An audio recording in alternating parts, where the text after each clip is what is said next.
This is Heliox, where evidence meets empathy. Independent, moderated, timely, deep, gentle, clinical, global, and community conversations about things that matter. Breathe easy. We go deep and lightly surface the big ideas.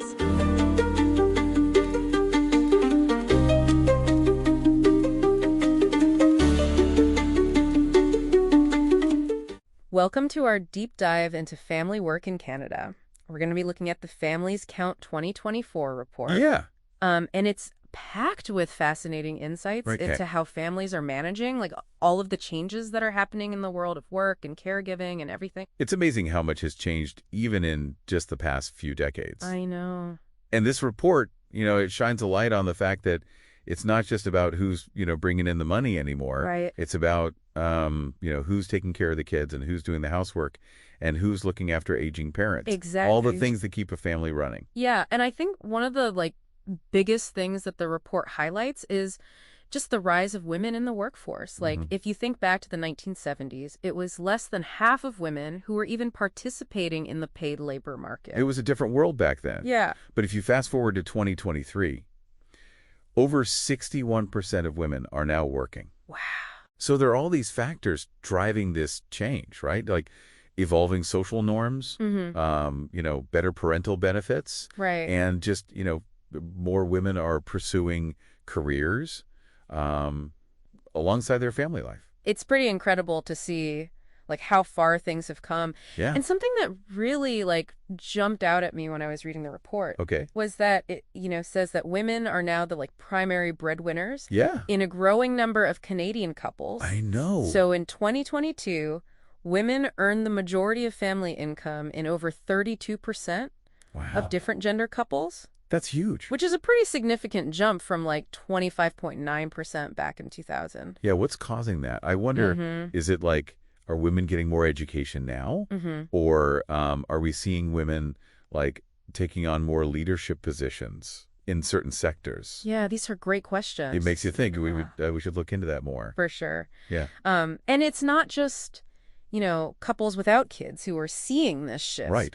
The report goes into mothers in the workforce. Okay. And it's really incredible to see how, motherhood doesn't have to be the end of a woman's career. Right. In 2023, almost 80% of mothers between 25 and 54 with children under 6 were working. That's amazing. Which is crazy because that number was only 35.8% in 1976. He is a huge difference. It's a huge difference. Yeah. But it does, it makes you think about all the changes it's made to family life and the challenges that it brings. Definitely, yeah. Finding childcare. Yes. Reliable childcare. Exactly. That's affordable. Yeah. Well, speaking of which, the report talks about the quote-unquote part-time puzzle. Okay. Which is basically all about the kind of trade-offs that families are making between, having one parent work full-time versus, maybe both parents working part-time. Yeah. So part-time work, it offers that flexibility,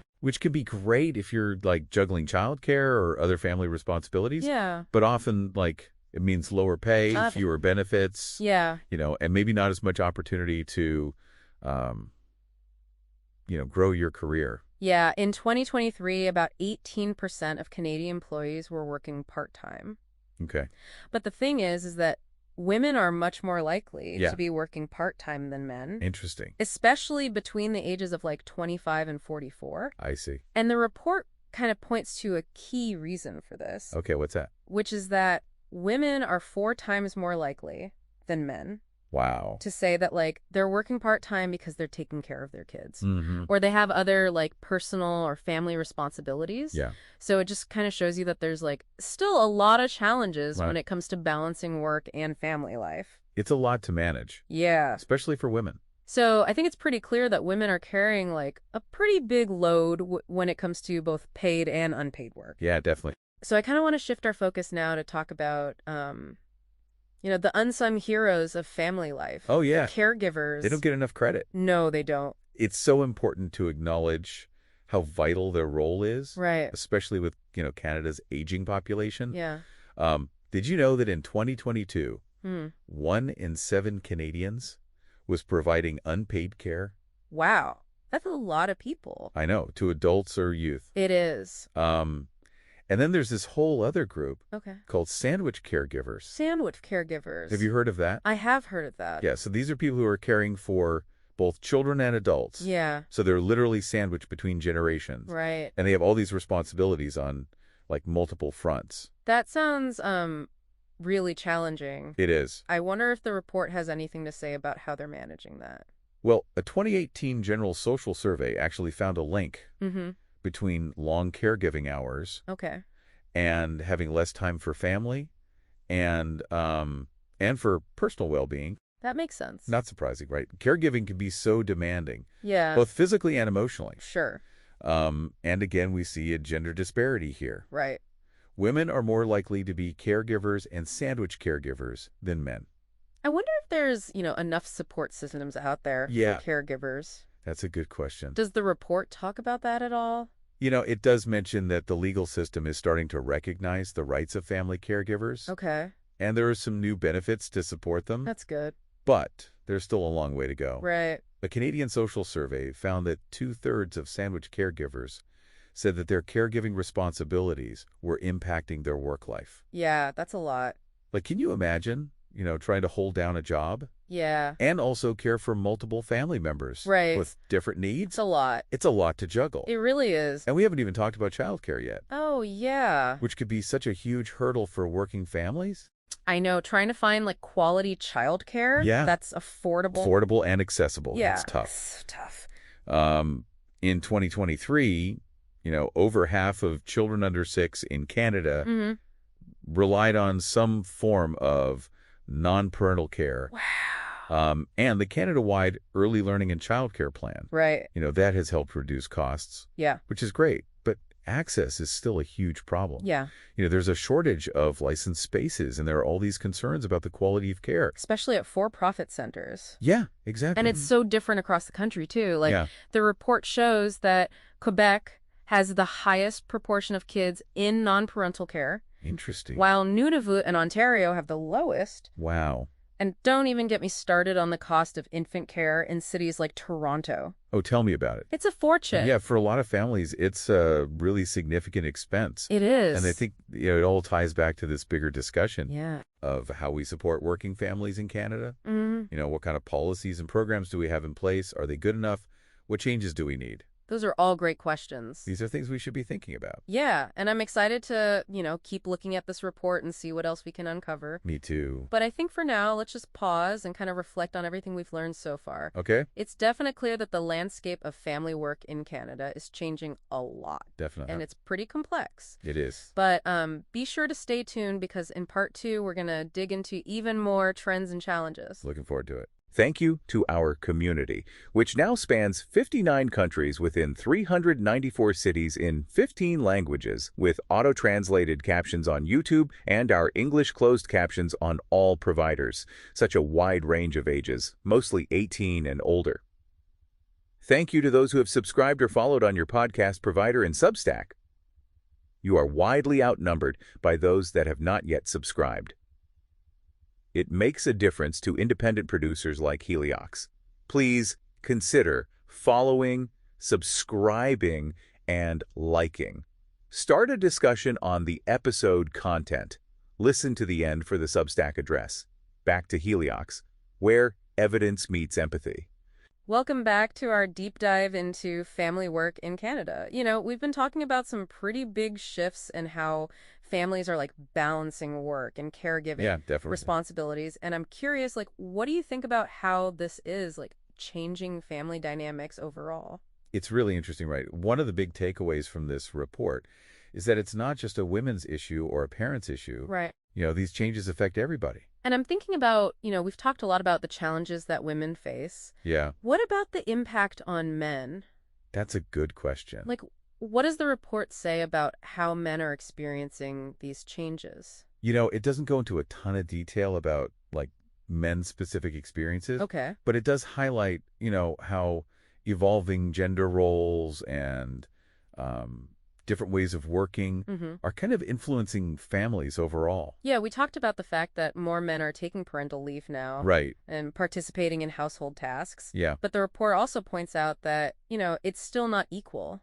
It's not, yeah. Like, there's still a gap there. And that can lead to, tension and stress within families. Yeah, definitely. So I think it's important to recognize that men are also navigating these changes. Right. And, maybe they're facing their own challenges in adjusting to these new family dynamics. It would be really interesting to see more research on that. Yeah.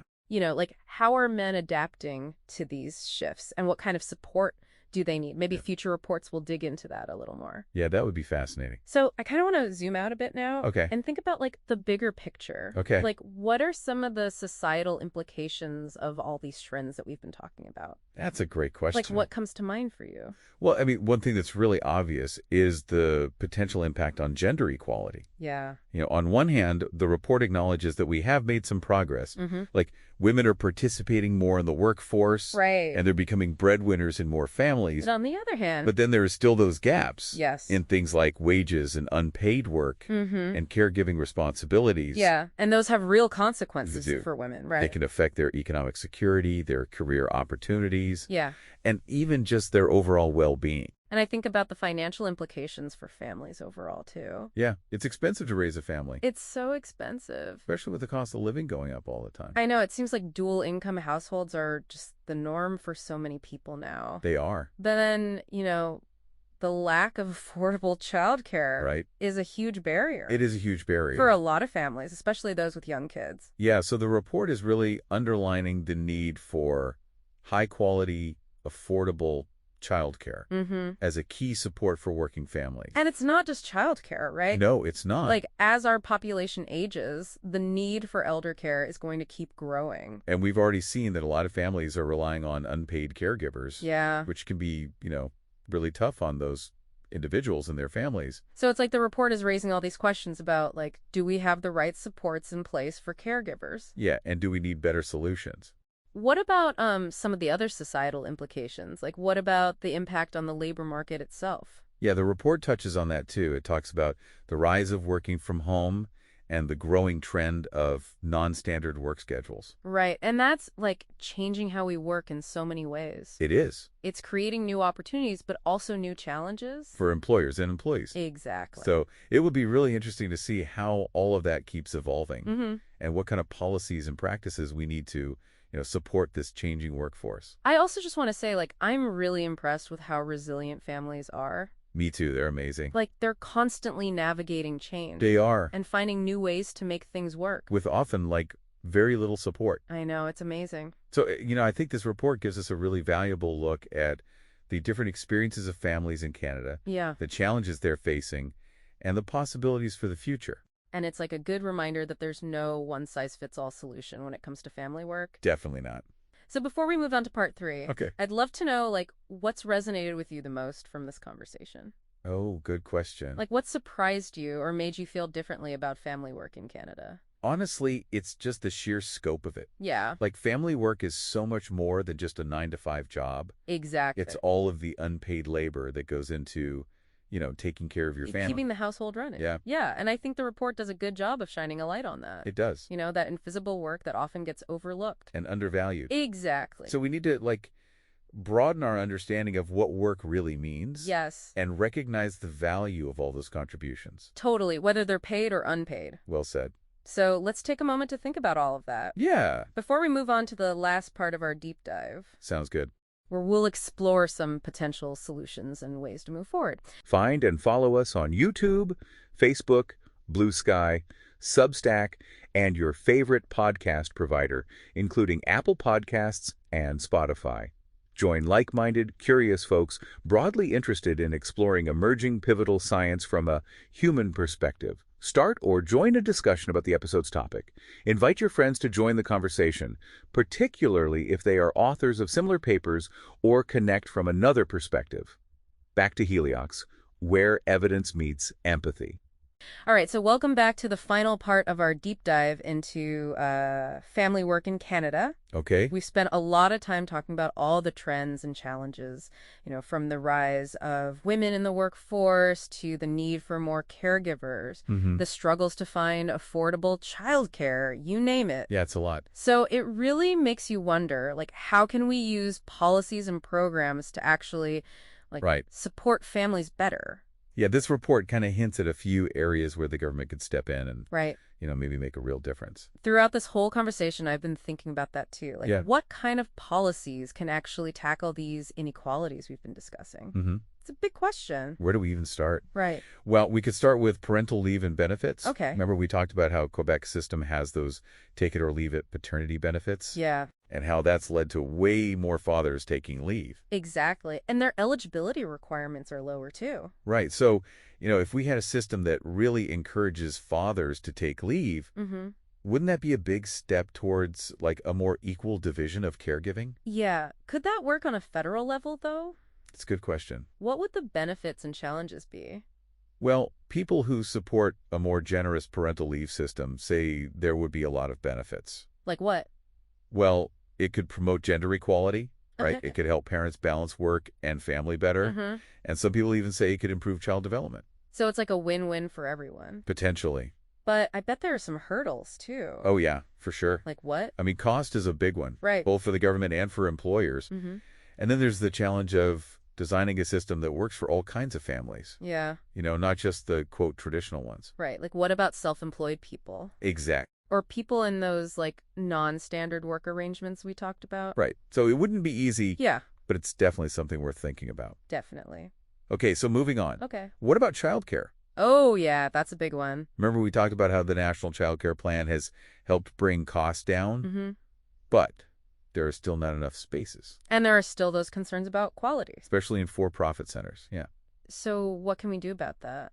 Well, I think we need to make sure that subsidized childcare is available to everyone who needs it. Okay. But it's not just about quantity. Right. Quality matters, too. Yeah, totally. So investing in training for early childhood educators, making sure they get paid fairly, improving their working conditions. Yeah. All of that is important. So it's about supporting the kids and the people who care for them. Exactly. And we have to remember that, not every family needs the same kind of childcare. Right. Some families need full-time care. Right. Others might need something more flexible. Yeah. So our policies need to reflect that. Okay, so we've talked about parental leave, we've talked about childcare. What about family caregivers? Oh, yeah. We can't forget about them. They do so much and they face so many challenges. I know. They really need more support. Yeah, what specifically? Well, financial assistance would be huge. Okay. Access to respite care, more flexibility at work. Right. Things like that. We need policies that really show that we value caregiving. Totally. And I think it's not just about supporting those individuals. Right. We need to think about the whole system. Yeah, the whole care infrastructure. Exactly. Investing in home care services. Expanding access to long-term care. Supporting community-based networks. Okay, so it's about, taking a multi-pronged approach. Yeah, something that helps both caregivers and care recipients. And it's not just about government policies either, is it? No, employers have a big role to play, too. In creating supportive workplaces. So things like flexible work arrangements, parental leave top-ups, on-site childcare. Yeah, and maybe even more importantly, just having a workplace culture that values work-life balance. And that understands that people have different needs. Exactly. It's really about everyone working together to make things better for families. It takes a village, right? So clearly we have a lot of work to do, but I think this report, it's given us a lot to think about. It has. Both the progress that's been made and the things we still need to work on. I agree. This has been such a great conversation. It has. I feel like I have a much better understanding of how complicated family work is. Yeah. And how important it is to find solutions that benefit everyone. Yeah, I feel the same way. So to wrap things up, I would just encourage everyone listening to think about their own experiences. Yeah, that's a great idea. What role does family work play in your life? What challenges have you faced? What support has helped you the most? Yeah. And what would you like to see change in the future? These are such important questions to ask. They are, for ourselves and for all families in Canada. So that's it for our deep dive into family work in Canada. Thanks for joining us. We hope you learned a lot and that you'll join us again next time for another insightful conversation. Thanks for listening today. 4 recurring narratives underlie every episode: boundary dissolution, adaptive complexity, embodied knowledge, and quantum-like uncertainty. These aren't just philosophical musings, but frameworks for understanding our modern world. We hope you continue exploring our other podcasts, responding to the content, and checking out our related articles at helioxpodcast.substack.com.